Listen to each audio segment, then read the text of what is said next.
All right, so the program that we use to collect the data, both motion data or the marker data and the force data, is called Vicon, is the name of it's Vicon Nexus.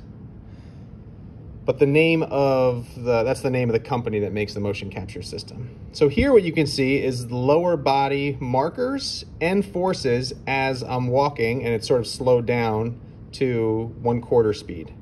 So with this environment, right, you can sort of zoom out. Again, we know these 3D positions, so you can sort of look at it from all different angles. And I'm gonna zoom in real quick. So here, right, these little dots are the markers. So we have these markers that we've assigned. We track those over time. And with those in blue, these blue lines are estimates for where the bones are in space. So these are the markers that the camera sees, right?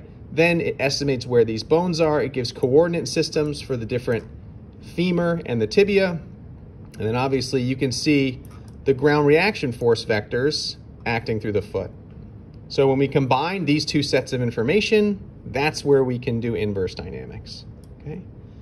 So this is all the digital realm. If I change it to go to camera mode and then video camera, so this is an actual video of walking, right? So this is me walking.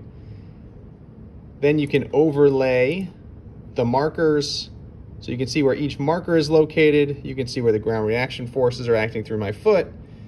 Now this is only a 2D planar camera, so I can't sort of zoom around, but you can see how it sort of is estimating where my femur is, where my tibia is in space, and then the ground reaction forces. If I were to come over here, I can look at, well, here's force plate 1 and force plate 2. So they're capturing at 1200 Hertz. And if I want to look at, well, what does the force in the Z look like? I can view the graph, and this is force in the Z over time. So hopefully you should be able to see, it looks like that double hump that you would suspect. So here's one step with, again, if this is device 1, then that would be my left foot, I believe, right? And it sort of shows you how that force changes over time. And again, we collected data for, I think, 10 seconds or so, so there's multiple footsteps over and over and over. And if we looked at the anterior, posterior direction, is that this one? This one, right? So this should also look fairly familiar, right? Where this is our posterior ground reaction force, this is anterior. And again, everything's flipped because we're measuring with respect to the ground. Like you think about Newton's third law, you're pressing on the ground's pressing back onto you. So this is measuring from the force plate's perspective. That's why our Z direction is also negative, right? Where obviously the ground is pushing back up on you. Right, so you can go from different trials here. If I went and clicked on this running trial, now let's look at our ground reaction force for the running trials, right? Now we're using one force plate, and you can see the characteristic sort of single hump for each step. And if I go back to 3D perspective and hit play, there's me running. You can see I'm only running on belt number 1. So I would move over to the right-hand side, and then I have my left foot hitting, my right foot hitting, left foot, right foot.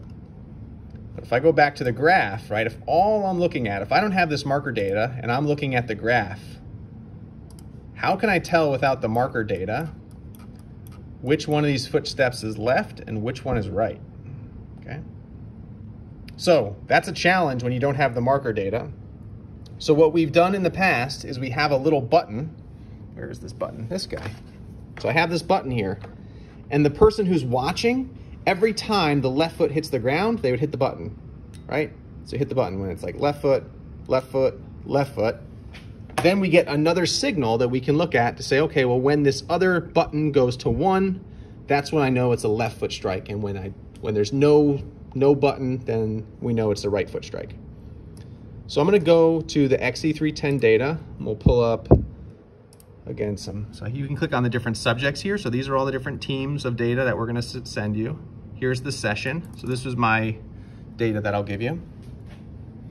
So if we look at running 1, right, like I said, for this EDP, we're not doing any motion capture. So when I go to 3D perspective, the only thing I see are forces. Right, so it's kind of hard to tell which one's the left foot and which one's the right foot. You could try and say, well, this one's a a little bit closer to the right, so it's probably the right. This one is pretty to the left, so it's probably the left foot. Okay. But if we go again to FZ here, and show the graph, right? It's sort of hard if you're in MATLAB just looking at this graph. So that's where we came into play with this button. So now if I go down here, this is our event trigger. So now hold on, I need to hit Control and click on that trigger, okay? So now you'll see there's two graphs sort of not quite overlaid with each other. But here's the trigger when we're at 1, so that's when you're hitting the button, not hitting the button, hitting the button. So in my mind, that would be like, well, this is obviously the left foot, and then the right foot, and then the left foot, and then the right foot. So you're gonna have to use that trigger data to help you figure out which one, that's one way you could figure out which one's the left and right foot for your analysis. So we did 4 different trials. If I go here to the different trials. So we did just regular walking, right? So we did 3 trials of each. I think they're each about 10 seconds long. So we did walking and we did 3 trials. I think I just gave you one. We collected 3 different trials just in case something went bad on one of them. So we did walking without load, running without load, then we did walking with a rucksack, and then we did running with a rucksack, okay? So those are the 4 different trials that you're gonna have this data for, the ground reaction force data, okay? So you can see it, visualize it here. We could also, again, go to like what the graph looks like.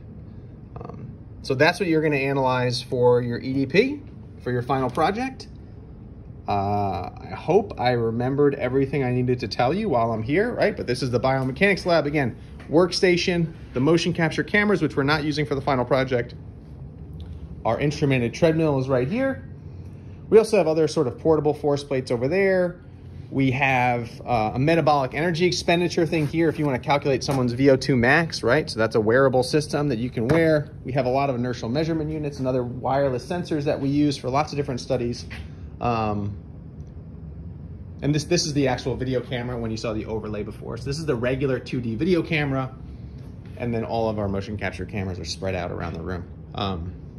Yeah, so that's what we have going on. Hopefully this helps give you some perspective and get started soon on your EDP. EDP 2 final project. Let's learn more about some human anatomy here.